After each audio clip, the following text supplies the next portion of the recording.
one of the reflections that I've been meaning to make for a little while now has been on the first $100,000 mark online. And I hit that a little while ago now, maybe just over 6 months ago. Um, and I think I've learned a lot. Um,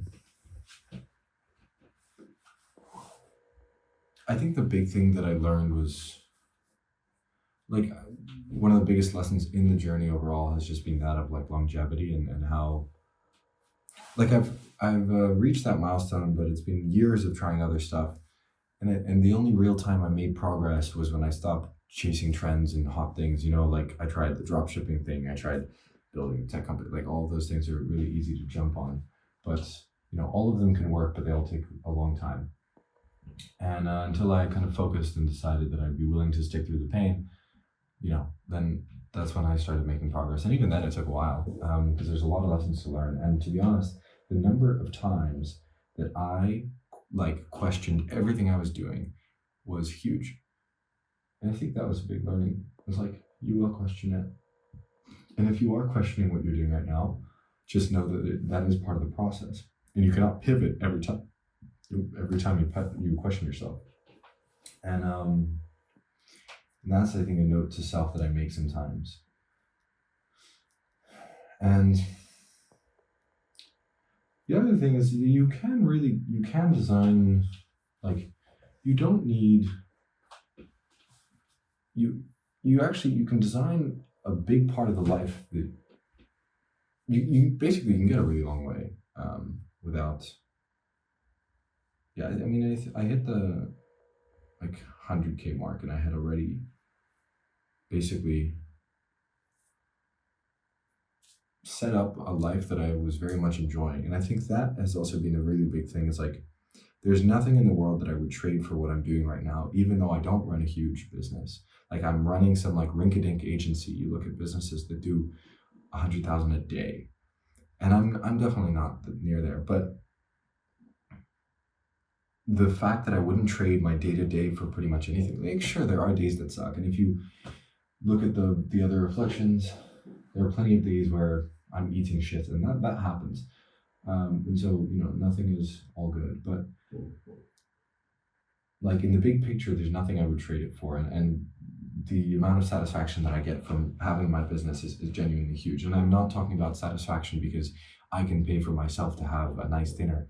I'm talking about satisfaction of my junior developer reaching out and saying, I'm so sorry because I want to be more like you, and I want to be I want to get like you do. The rest of the team is he wants to be like them, he wants to learn from them, and he just felt bad. And I was like, listen, you are really on the right path, and you're actually doing really great work. And he was so appreciative of I gave this kid his first ever paycheck. I gave this kid a shot, and he's never had a job. And I can't do that for everybody. But that happened to be one of the developers that I got, and another one who's got a family and kids, and he's a really qualified developer. He's ex WhatsApp, and working with them is working with the team, my assistant. It just that has genuinely brought me so much satisfaction that I wouldn't trade what I'm kind of my job, if you will, for anything in the world. I think I'm really lucky to be able to say that. And that is probably, I don't know, just a big reflection of I'm happy I'm doing what I'm doing. And I've been able to create really a life that I'm very, very happy with. And it's not, that life that I'm happy with is not, $1 million a year is not a requirement for that. Or anywhere remotely near. It just, before I reached that $100,000 mark, I think it was also a fair way there. It helps a little bit more comfort for sure, but you don't need, and you can still have good relationships and employees and the client relationships, all that stuff, great fun. Now, don't get me wrong, I want to scale because I have fun scaling. That to me is super, it's a game, and I love it. And I love the puzzle. I love the challenge. The risk comes with it. The uncertainty. That's all part of the fun. But yeah, I think other reflections have been around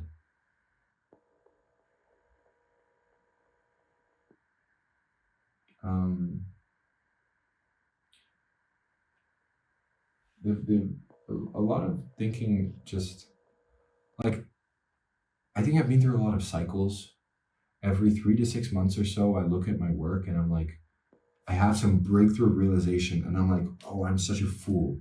Like, how did I not see that before? And the thing is, if you don't have these breakthroughs, if you're not willing to let go of your ego, and sometimes it really hurts, and sometimes it's you learn your ego gets beat down over time, and I think that's a really nice thing. Like I think it's brought a lot more, a lot richer perspective. I think for me, and that has resulted in a greater quality of life overall. Like I don't know, this first $100,000 online, I think in many ways broke a mental barrier for me of like, no, like I can actually make this a thing that I do, like, especially because, people like my parents don't, it's a totally different world. And so they don't understand, they don't come from that same context. And so to think of like, it's still something that they, in many ways don't really acknowledge as or it's like it's a nice thing, but it's not like a real business, if you will. But that six-figure mark for me was it was a really nice marker of like, this is real. This is a very yeah, it's a very real thing, and it has like, it's not me thinking about it. I have done, and I will continue to do, and that's an exciting milestone. Other than that, yeah, I think people think like, I guess I was saying that your quality of life can improve with less than 100,000. I think more what I mean to say is like, you will not change because of the money. That you will just become more of whatever you are for the most part, and like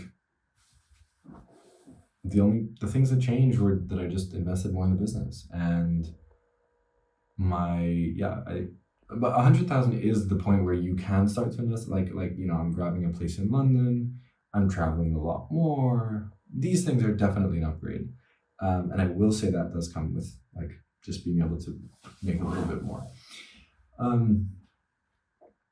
I also think there's satisfaction in just making some kind of progress.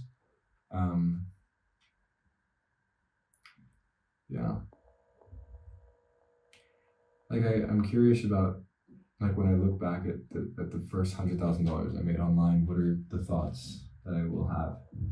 Like in, a year, 2 years, 3 years, 5 years from now, 10 years from now, 20 years from now, do I look back at this video and go, what was I thinking? Or was there some big reflection that I missed? I think the first 100,000 to me just proved that it was real and it was serious. That's the biggest thing. Like 10K a month, the 10K a month is a lot, but like you don't know how long that lasts. Also, in my business, I run a development agency, and you go through periods of feast and famine. And so you may have a month where you do 30, and then the next month you do none, and then the next month you do 15, and then you do like 2,000. It fluctuates a lot, and so you have to manage that cash flow. And so hitting 10K in a month does not mean I will continuously hit that. And so I could take nothing for certain and for granted. And so to just make 10 or 20,000, especially like I grew up in Singapore for the most part, and that's not, quote unquote serious money.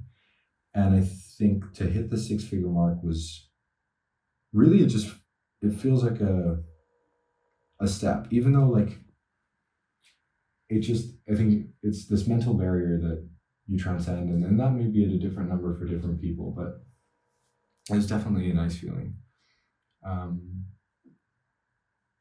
Also to be able to challenge the assumptions of kind of people who don't really believe in the whole online business thing. Yeah. Anyway, my mind is blank. Maybe I should reflect on this in a couple days or something, because I'm a little bit underslept because I've been waking up like 6 in the morning, and I'm slowly shifting that to 5. But last night I had the late night, the nights before as well.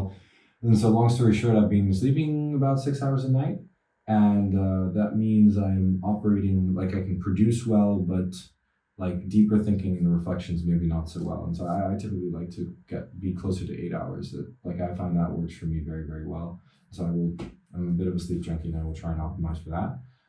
But past couple of days haven't let me do that, and that's okay.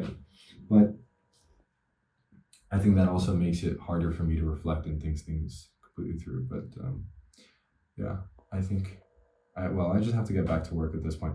I have so many emails to reply, and like a bunch of things on my to-do list, logistical things, because I'm flying to London on the 20th, 22nd. I go to Singapore, then I go to Bali, then I go back to Singapore. I might go to Malaysia, I'm not sure. Then I come back to London, then maybe Italy, I'm not sure. So summer is exciting, but I want to make sure that I continue to build, record.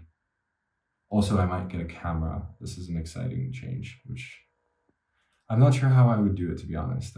Like a camera is like how I would bring it around and make it work, because I really like recording on my phone. It's very easy. But anyway, I'm gonna get back into my work, and right now it's about data tracking, like figuring out more data points, getting on top of that, and also building better networks, because I want to do more outstaffing stuff in my agency. And some clients, sometimes they want to hire people, so I want to help them hire as well. So that is where I stand right now. And I'm going to get to work on that.